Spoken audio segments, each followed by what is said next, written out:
Oh, There you are. God damn it. It was a bubble pop-up that says that meeting is being recorded, and until I accepted it, it would not allow me to proceed. So I was just like clicking away, and I was like, what is happening? Well, what is happening, Vadim? What is happening? I don't know, man. I don't know. It feels like I'm living in either at Alice in Wonderland, Twilight Zone, The Matrix. Matrix. Yeah. Some of those wonderful places, but it certainly doesn't feel like normality. Yeah. Just witnessed yesterday. People, it's not people, it's the government flushing down however many hundreds of millions it costs to organize an election down the drain, because fucking nothing changed. I know. They should have just bulldozed a big pile of money into the middle of a parking lot and lit it on fire. yeah, that is a beautiful visual. All scary, but accurate. Well, I was thinking about it.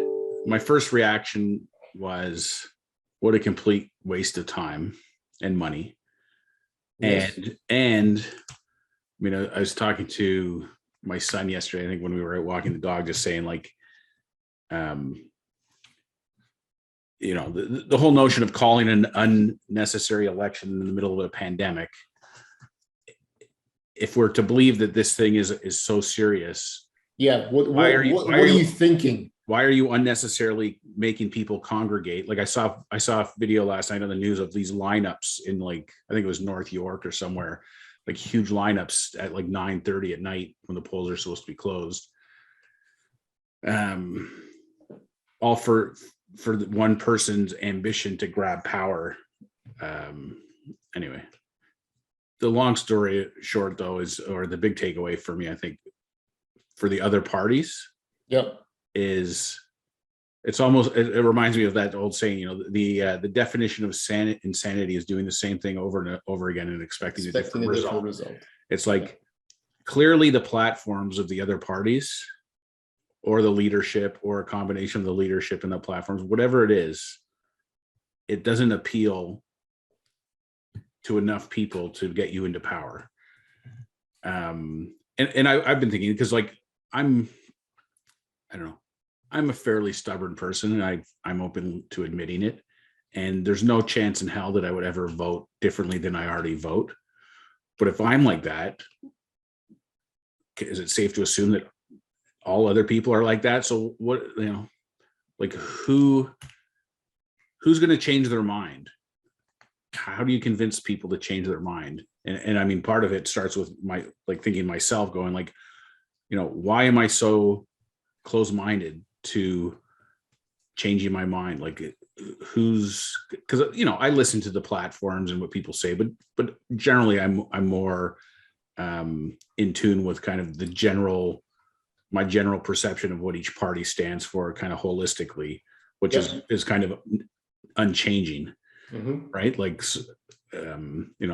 My son was asking me to explain to him the difference between the parties, and I was saying, well, in a nutshell, the Liberal Party is for bigger government and government. You can't do anything without the government helping you, and they're into spending a lot of money. And I don't know if these are accurate descriptions or not. My daughter was rolling her eyes at me, going like, "Don't listen to him." But my son, and then I said, the Conservatives are more about smaller government and a free economy and letting kind of things work out the way they should. Yep. And so on. And then I said the NDP is more about supporting the workforce and unions and things like that. And then the Green Party is about climate change and the environment and all that kind of stuff. So those were, in a nutshell, my descriptions of the major parties to my son. But I would say that's pretty accurate. It's funny because that guy I was telling you about yesterday that I talked to at the park on Friday. Yep. Maya. He went on some big rant about the government and how amazing it is or thankful he is that we had a Liberal government in power during the pandemic, because a Conservative government never would have spent the kind of money that the Liberals spent, and how the liberals they understand economics so well, or money. No, I don't think he said economics. I think he just said they understand money, which is true. They understand how to spend money. I wouldn't argue with him there. Hey, your cat? Yeah, the cat is scratching at the door. I mean, the concept, the notion that if you're not being let in, then you shouldn't be coming in. Yeah. And I feel so disappointed. It affects other things in my life. Yeah. I'm more disappointed. I'm pretty certain that looking at the party platforms, I would not see conservatives changing all that much this time around. Yeah. In fact, both liberals and conservatives are just blending into one for me. Yeah. Well, I remember when I took political science in university. Yep. The thing that occurred to me at the time was like, it was mostly a matter of what point in history you're looking at things, but things that used to be a liberal idea or platform had become a conservative platform, and vice versa. You're 100%. And which I concluded at the time, which was like, there really is no, it's whatever can get you into power at the time is what you're going to kind of shift towards. But I don't know. I think I would love to hear your daughter's perspective, like from her vantage point. What is she seeing? How is she processing this? And not to mock or laugh, or it's just interesting at a certain age and a certain level of life experience. Yeah. How do you process those things? Yeah. Well, I think, and this is just me projecting what I think, because she hasn't actually had a conversation with me about it. But I think that they're heavily indoctrinated into thinking a certain way. I'm sure they are. Now, that being said, the irony of that comment also is, like, my kids have been going to Catholic school their whole lives. So they've been heavily indoctrinated into the Catholic religion. Guess what? They have zero interest in the Catholic religion. Yeah.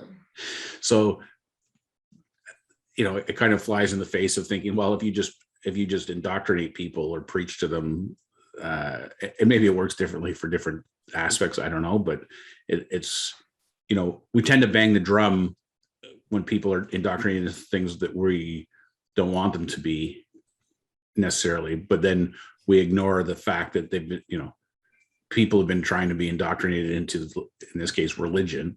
Yep. And I would say, I don't know what the number would be, but I got to believe that the vast majority of kids that go through their education in the Catholic school do not become practicing priests Catholics. Yeah. Well, not even priests or monks, just, practicing, like, they don't go to church every week. They don't bring their kids might still go to Catholic school, but I don't know. Maybe I'm just being cynical, but I concur. I see Catholic school. I mean, we discussed this just yesterday, because I'm looking at Catholic school as an alternative to the catch-all education system that the public school system has built. Yeah. And I don't mean that I actually do mean that in a negative sense. It is a catch-all. It's a system that it caters to the lowest denominator. And it sounds very crude, and I don't even know that you talk about indoctrination. I feel the need to apologize for my statement, which I don't. I do believe that school systems, because they're funded by the public, should be given way more scrutiny and at the same time autonomy. So scrutiny from a standpoint that quality of education should be not only measured by tests, by the performance of the country, of innovation platforms, whatnot, because that's where it begins. It's a school system. Yeah. But at the same time, they should be given autonomy. That I know that there are kids who have terrible development challenges. Yeah. But if you cater to that level, because I've seen the assessment that a doctor gives at like 4 years old, yeah, like what a child should be able to do. Yeah. It's terrible. Yeah. It's like we looked at it, it's like, ha ha ha, look at that. This is so cute. Like, I mean, Misha's been able to do that long time ago. But I can imagine that there are a ton of kids and a ton of parents who haven't passed that bar. Yeah. Whether they are not able to spend enough time with their kids because they need to work to like sustain the family. Yeah. Or it's because of something else. And yeah, but then we set the bar so low. Instead of let's put it this way, instead of spending $500 million on a fucking useless election, yeah. just spend it on helping kids. Yeah. Just have more schools like the one I have, like right. I see it out the window where, I mean, I have like my hats off to all those teachers who help kids with autism and other. Yeah. It's difficult. It's difficult, and yet they do it, and they do it every day, and give money to them. Yeah. The funny thing is, this morning I was thinking the exact same thing about like, there's got to be a lot better ways to spend that money. And then I thought, like, even if you just said, you know what, we're going to make the next 600 millionaires in Canada. We're just going to we're not going to hold an election. We're just going to give 600 people $1 million each. Yeah. Even that would have been better. Well, actually, even if those people spend it irresponsibly, it would have propped out the economy. Yeah. Well, I don't know. It just would have been a better use of time. But this is just, that's what I'm saying. Like, it's such a ridiculous idea, yet it's still better than what happened. Yeah. And yet you see this has been happening since March 2020 when the printing press got turned on. Yeah. And yet, oh fuck, I can't. The other thing I find with the election, so I got friends that live out west, and I can't even imagine the psychological impact of an election on Western Canada, from the standpoint that they really don't matter. Really? How so? Well, before, if you think about the time zones and stuff, right? Like, but by the time their polls are closing, the East Coast and Ontario and Quebec, everything's already been decided, and for the most part, that's decided. Like, they're at the mercy. Like, this country is very much an east-west divided country, right? And if you think about a lot of the policies that the current government has implemented, they punish the industries that are the most prevalent and relied upon in Western Canada. And when I say Western Canada, I mean more the prairies, not the West Coast, because I think the West Coast is liberal. The West Coast is very much like the West Coast of the US. Like, it's, it's very red as well. But anyway, I don't know. Something I'm hoping to the mandate, it's funny how, obviously we've talked about this before, like the winners get to write the history, but it's like, so Trudeau can say whatever he wants, like, oh, well, I've been given another mandate, even though it's still a minority, but I don't know. He's still a minority, and the show up of the election is probably around like 50%. Yeah, it's so hopefully that they can do better for everybody else too, but I don't know. It's yeah, I don't know. Some things it to me, and this is, I guess this is another storyline, is that, I was hopeful that calling an election during a pandemic would be punished.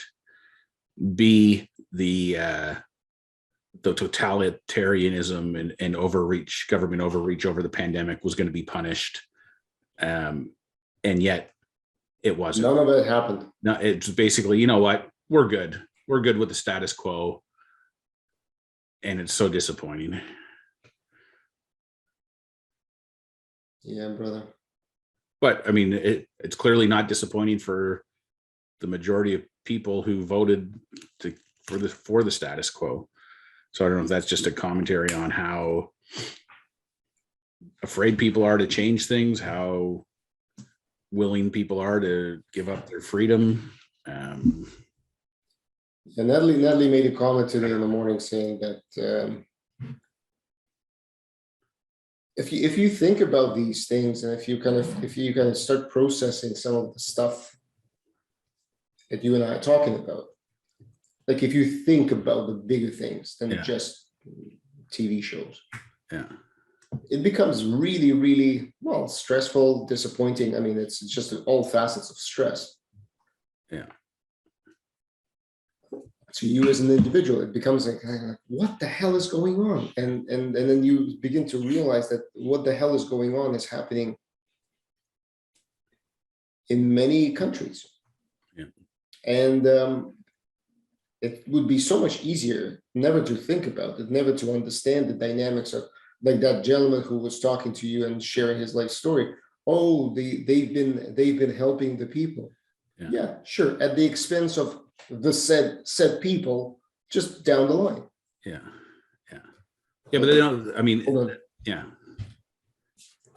What? Bloody cat. And then she runs away. Like that guy's the perfect example of, I don't know if it's short-term thinking or whatever, but it's like, I like the government because they just gave me a lot of money for doing nothing. And it's really helped me. So AKA bribe. I'm gonna reward that by reelecting them. And it's funny because, you know, and this is where you got to think, like, you know, you and I have, you know, I'm imagining with your educational background, you know, like we've taken economics courses. We have a fundamental understanding of the economy and how things work. So like we see, like, and not just, you know, if you think about, you know, a microcosm of the economy is how people manage their own personal finances, right? Right. Like I think we have a whole generation or multiple generations of people who don't get that eventually somebody's got to pay the bill. Yeah. But even I remember when I was at Preston talking to some people, I don't know if it was the last election or the one before that, whatever, but it was the same thing, like younger people saying how great this is, that, you know, it's free money for this and free money. Like they're only looking at it, and rightfully so, I guess, in some regards, at their own personal skin in the game at that very moment.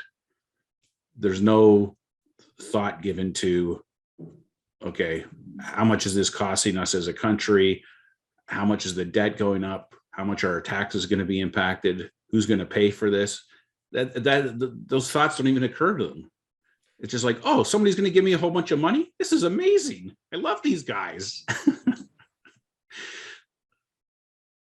I just anyway thought about the irony of our conversation, how we talk about making sure you live in the moment, and at the same time now that same philosophy doesn't apply. Yeah. Well, and this is a common conversation that comes up in the coaching with when you're talking about living in the moment and whatever versus planning. Is like, yeah, well, planning is useful. Like I wouldn't want to go on a plane if the engineers hadn't planned for how's it going to take off and land and all the maintenance has been done and whatever. So it's not to say that those things aren't useful or serve a purpose in anybody's life. Like, you know, you still got to plan for how you're going to pay your bills and how you're going to manage your life. It's just, you're not focused on it or dwelling on it every moment of the day. It's you're setting time aside to make those decisions, hopefully when you're clear-headed. Yep. So you make good decisions, and then as you're living your life, you're in the moment. So it's not a I don't know, an either or kind of scenario. It's a when is it appropriate to look to the future? When is it appropriate to be in the moment? Yeah. It's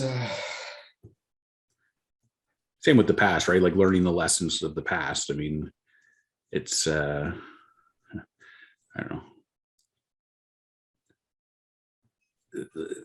Like everything, we started this conversation with this $600 million price tag for this election. It's like, with everything that's gone on in the last 2 years in terms of government spending, you really don't have the money to be doing this right now. No, you really don't. Like there's no ifs, ands, or buts about it. No, you're absolutely right. There's absolutely no reason whatsoever to be Yeah. doing this. Yeah. And that's the, the respect of the taxpayer. Like there is no respect for the taxpayer No. or the money. Like the government spends the money like it's an endless well of resources. I don't know. Well, that's precisely it. And I was going off on a rant about um like you're right, the printing presses has gone on, and the government has done nothing for the people. We printed a whole bunch of signs and posters, stay 2 feet apart, use a mask, like we plastered them all over the place. Yeah. I mean, I'm seeing that you and I are both seeing it in Ontario, and that's besides what they made businesses do. Yeah. They set up all of this fucking clinics, and they paid for these they paid for everything. Yeah. And yet seniors who got the brunt of this are no better off. Yeah. You don't have better or cheaper old age homes. Yeah. There's no better care in hospitals. In fact, there are not more hospitals, and yet we keep the line. Oh yeah, hospitals are overwhelmed. Seriously. Yeah. Like seriously, I look at the numbers. It's like 200 people across Ontario. You're over fucking whelmed. Yeah. And maybe I look. Truth be told, I do not understand healthcare system. I do not understand how it works. I only understand one thing though, that when Soviet Union had a free healthcare system, it collapsed spectacularly as soon as you let some sort of semblance of market forces in. Yeah. Because nothing is free. Yeah. You're right. Somebody has to pay for everything. Yeah. So yeah, we didn't spend a single cent on prevention. We spent things on marketing, which is just throwing money out the window. Yeah. I was thinking about this election too, like, because I don't know why I was connecting it to climate change, but like, I'd like to know, what is the carbon footprint of this election? Right. So this election didn't have to happen, but think of all the signs that are in the neighborhood that now have to go into the garbage. Yeah. But the materials for those signs had to be created, they had to be printed, they had to be shipped, they had to be put up. Now they got to be taken down and disposed of. Yep. Traveling all over the country on campaign things, all the press following people around, all the people going to vote over the last few weeks, all the emissions, like, you know what I mean? Like, you want to talk about the biggest thing you could have done for climate change is not hold a fucking election that didn't have to happen.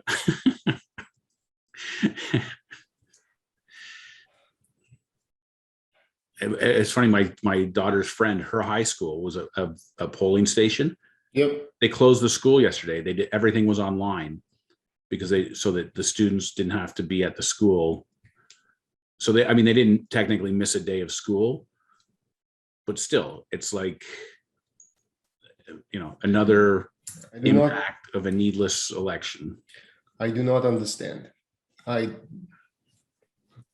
Maybe I'm dumb. Maybe I'm just plain out dumb, but I don't know. Anyway, hopefully this one sticks for 4 years. I don't know if I hope for that. Well, but at the same time, I fully recognize that if they fall, then we have to spend another $500 million. Yeah. Well, that's the reason I say 4 years is because I don't see anything fundamentally changing anytime soon that's going to yield a different result.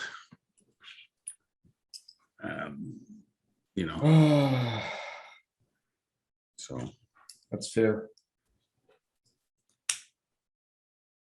Yeah, it's mighty sad. Although I do think it's time for the Conservative Party to think about their leadership and I don't know, checking off other boxes than old white guy. Yeah. Yeah, I do believe that they would have done better. Who was that woman who was running for Conservative Party leadership? remember. I don't know. Was it Christine Elliott? I think so. Yeah. I think they would have done way better. Yeah.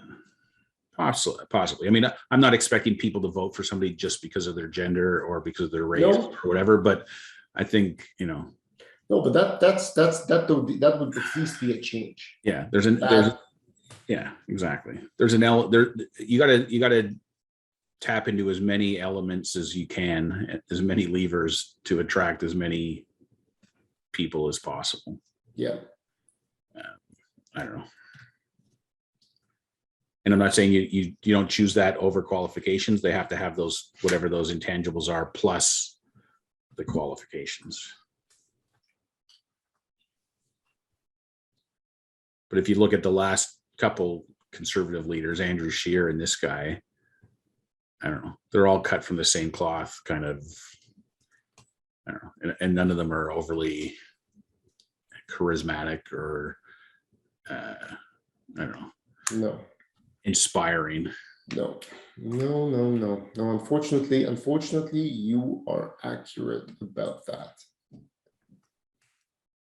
Anyway, enough about old wasting time and money to go nowhere.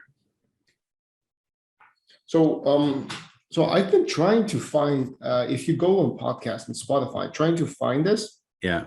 Nothing comes up. I mean, maybe we're so deeply buried because apparently It's Simple really is not that much of an ingenious name for a podcast. Yeah. I don't have Spotify, so I just Googled. I just went to that, like on when you go to my site and go to the podcast, it has a Spotify logo there, which is the feed. And then when you click on it, it takes you to it. So it's there. I don't know. Yeah. Not being able to find it is a bit of a problem. Yeah.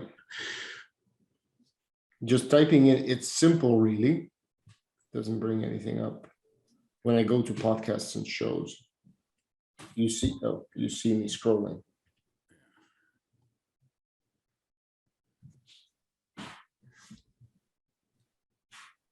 Let me check the No, I saw it on the platform when you sent that link. Yeah. I'm not finding it when I search for it. That's the problem. So it's there somewhere.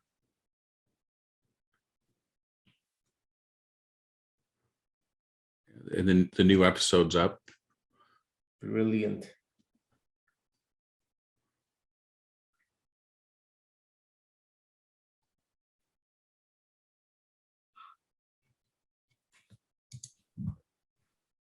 Oh my God, there's so much stuff here.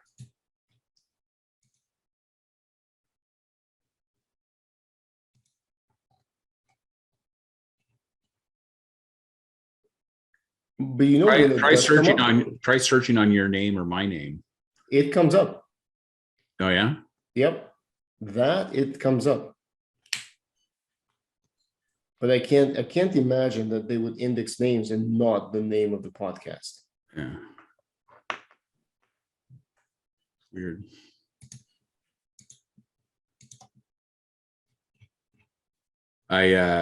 My Kajabi, I got an email yesterday that my monthly bill is going to happen in a few days. So anyway, I pulled the trigger and I switched from monthly billing to annual billing. Oh, wow. So I'm locked in for the next year now. But that saves me $50 a month, $40 a month. $40 a month, I think it is. So it's $500.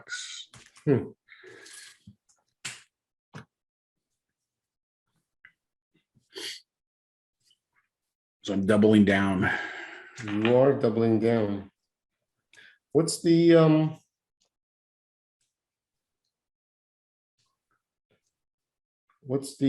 long-term plan? Well, it's a good question. That's what I'm working on again today. I've listed out. It was funny because I was thinking of what a contrast a year makes, right? So I was making a list. Here's all my business streams, right? So I got leadership for retail managers, leadership for teens, sell your home, simulator, coaching and mentoring for leaders, story time, coaching for mental health, merchandise, partially built phone skills, golf training, coaching services, other services, animated commercials, web pages, apps, spreadsheets. And then I got other new ideas, but it's like, a year ago I had nothing, like literally zero. Yeah, and had no concept of how. Yeah. Now I got a whole bunch of stuff. So some of it is figuring out what to do with it, what to punt, what to focus on, how to focus on it. Every night I've been listening to more coaching stuff. Like I've got hours and hours and hours of materials from Jamie to listen to. Mm-hmm. A lot of it is like coaching sessions of him coaching people. Mm-hmm. But last night, again, they were talking the whole metaphor of the mice and the cheese Mm-hmm. and stuff came up. So, I'm kind of rethinking about that relative to, what are the things that I want to focus on. I had one idea for my leadership for retail managers is the explosion of cannabis stores or chains of cannabis stores, a potential customer for that course, possibly. Anyway, so that's what's the future holds, is figuring out kind of what the game plan is between, I'm really looking at the balance of this year to set up for 2022. And I've got about a dozen of these Google ads courses that I've been emailed that I've never watched, that I've been meaning to watch, Mm-hmm. that I got to get to as well. Because I think I've come to the conclusion that just posting and reaching out to my own immediate networks on my social channels isn't going to get me anywhere, because I've been doing that relentlessly and don't really have too much to show for it. So Yeah, I feel that this needs to be a partnership with somebody who's got already an established platform.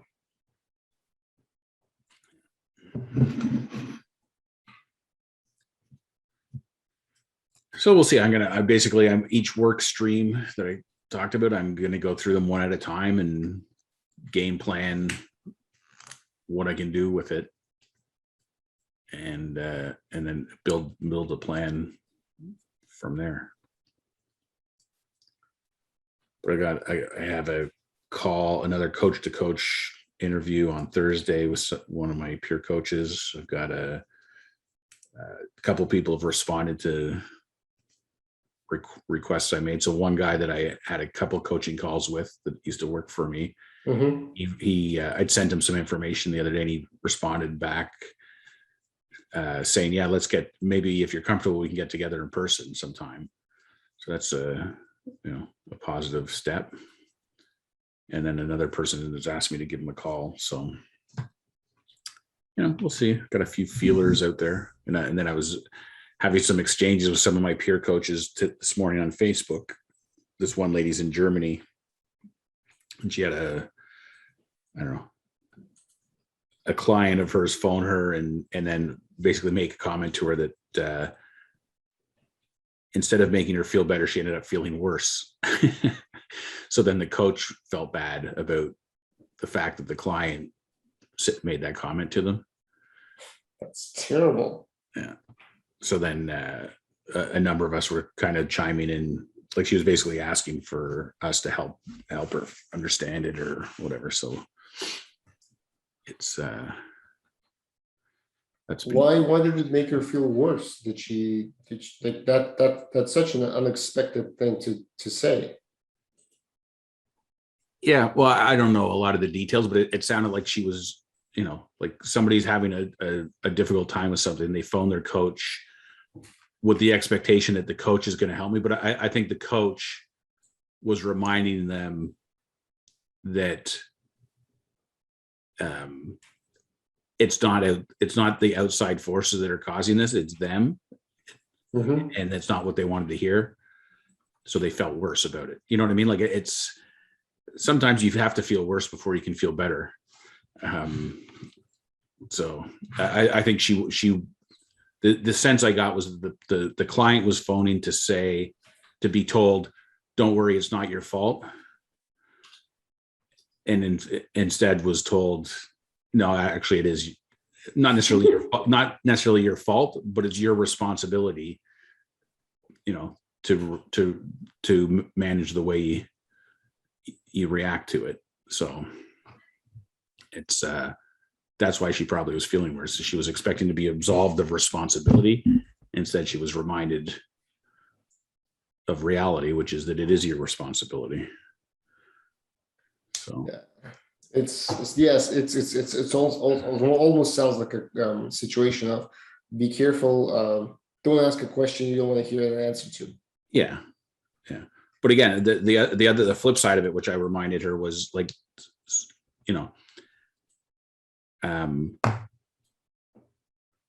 the other person's upset that she didn't make her feel better. Now the coach is upset that she made the person feel that way. But the reality is, the coach, her feelings aren't coming from the other person either. Your feelings are internally generated. Yeah. Based on your thought in the moment. So, she shouldn't feel bad that she made the other person feel bad. It's not that you shouldn't, but you should realize that when you do feel that way, that you're not actually feeling what the other person made you feel. You're feeling the way you're thinking about it.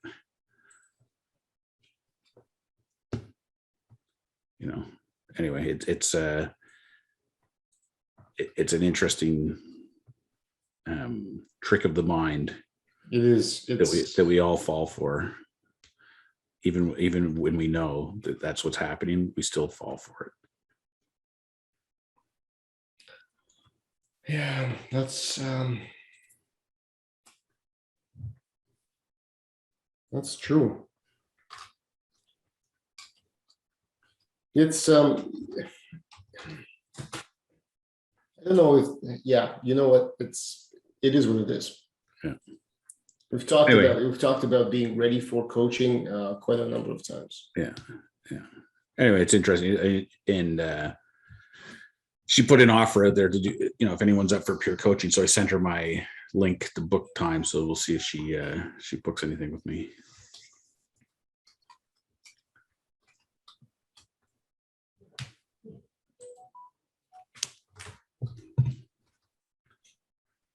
Did you get confirmation yet on your thing? So I did not. I got confirmation. I told you about, I don't know. Oh no, I didn't tell you about this. This is a funny story. Is I got a call yesterday from an agency that was trying to verify my employment with my company. Okay. And I provided them the information, and then they sent me an email that they couldn't verify my employment. It's kind of like, what do you mean by employment? Like, is employment making money? That's not employment. Yeah. They couldn't verify that you work for yourself? Yeah, that's pretty much it. So I don't know I don't know what that means, or what that we'll see. I actually have 2 interviews back to back this morning. Oh yeah. Yeah. Just going through the exercise. I just submitted an application to Loblaws last night for VP, for the VP job. Yeah. VP. Yeah, good job. Good job. Is that the VP of all of data reporting? Is that? Yep. Yeah. Yeah, I was thinking about doing the same thing. But VP at Loblaw is such a politically charged role that they probably already have somebody in mind. Oh, I'm sure they do. I was doing it more so so I can continue my chain of applications for the EI. Yeah. Did you apply to the senior director of merchandising for Bed Bath and Beyond the Bye Bye Baby? No, I saw that one too. Neither did I. The only reason I did the Loblaw one last night is because I'm already in their Workday system from applying to previous jobs. Oh, so it's easy. So I literally, it took me like 2 minutes because I just used previous application. Yes. Are you eligible to work in Canada? Yes. Have you ever worked at Loblaws before? Yes. Submit. Yeah. I found it interesting though. I don't recall them asking before, but they ask for your, I think it was your age in a range. No. They asked for your ethnicity. Oh, those are voluntary disclosures. Yeah. They asked for your, did they ask for orientation? Gender. They ask for gender. Gender, they ask yeah. For your, They might have asked for your pronouns. Yeah. Anyway, I just found it interesting that, like, I know there it's positioned as voluntary, but it just seemed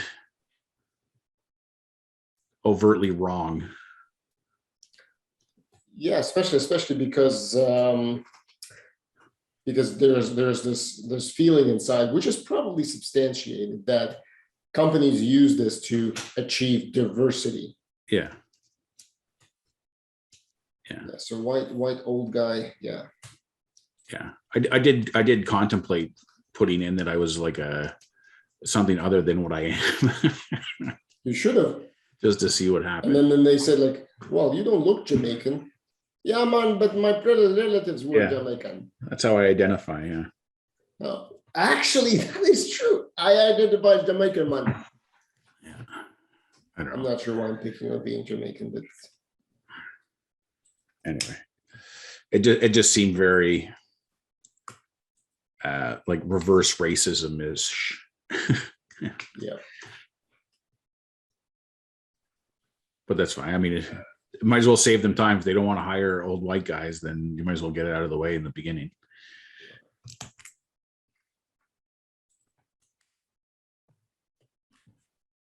But yeah, those jobs typically they're only posting them to go through the process. Yeah. So that when they hire the person they've already handpicked for it, they can say, "Well, we put the feelers out there, And we couldn't find anyone.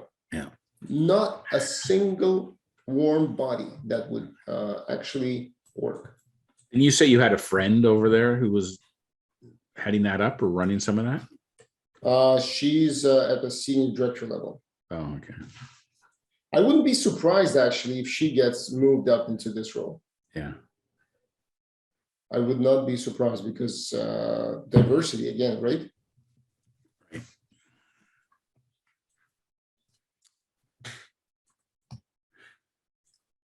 Anyway, it's twisted. What time are your things at? 10:30. And they're just phone call, like Zooms? Yeah, Zooms. Yeah. The first one I actually have very vague. This must be something I applied to a long time ago.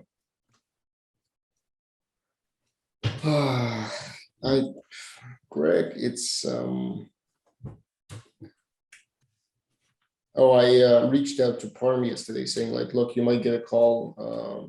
I would appreciate if you actually confirmed that I worked for you. Yeah. So then he followed up with a couple of questions of his own, like he always he was asking about the lady I know at Lobel who's running the whole new portal. Yeah. Apparently, again, I don't know how truthful it is or if this is just, don't want to say a ploy, but anyway, apparently there's not a lot of happiness in the world of CPG with the platform that Loblaw is now pushing. Yeah. And now that the guy who was heading up the whole IT group left or got let go, the one who came from Ford. I don't know. Yeah. So anyway, so that's what the hell is divisional analytics? Well, I heard from one person that the new portal was terrible. They refuse to use it. It's so bad. Yeah. Which reminds me of the portal that we replaced when we took over. And if anyone is shocked that this is happening, please let me know, because yes.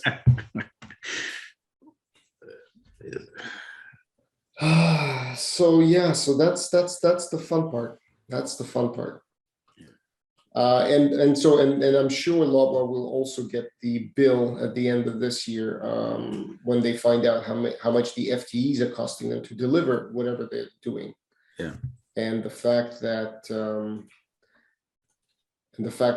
they actually need to maintain it, and it's just not sound decision making. No. Whether they liked the Pressima, whether they did not like Pressima, but Pressima did bend over backwards to deliver what Loblaw needed. Yeah. And I don't even think it's just like, obviously we're a little biased towards Pressima, but whether it's Pressima or Toolbox or IRI or anyone else, I'm convinced you will get a better result hiring somebody for this kind of thing, than you ever will doing it yourself. Well, yeah, especially because you have a throat choke. Yeah. That's one thing. And besides, think about it. They were just getting paid. Yeah. Didn't have to do anything. They did nothing. They were just getting paid. They just sat there and collected their 20 million or 15 million or whatever it was. Yeah. So it's unfortunate how they decided to insource this. Yeah. But well, it'll be outsourced again before long. I give it maximum 2 more years, more likely 1 year, but yeah, most likely. I agree with you. That's likely how it's going to play out.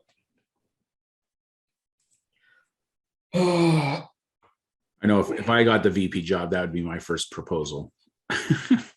Yeah, hire me as a senior director. We need to outsource this. Yeah, and I need to hire somebody to help me do that.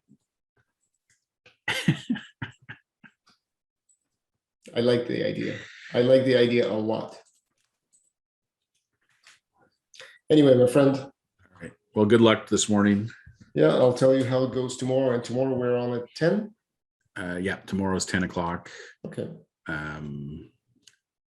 Yeah, I suppose we can. I was thinking this morning just about the future of what this is going to look like, but I guess we'll wait till you have yeah, let's not firm confirmation about what you're up to. Mm-hmm.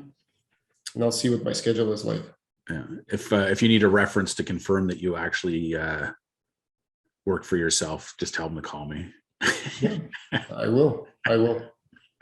Thank you, Greg. All right, man. Bye-bye. Bye.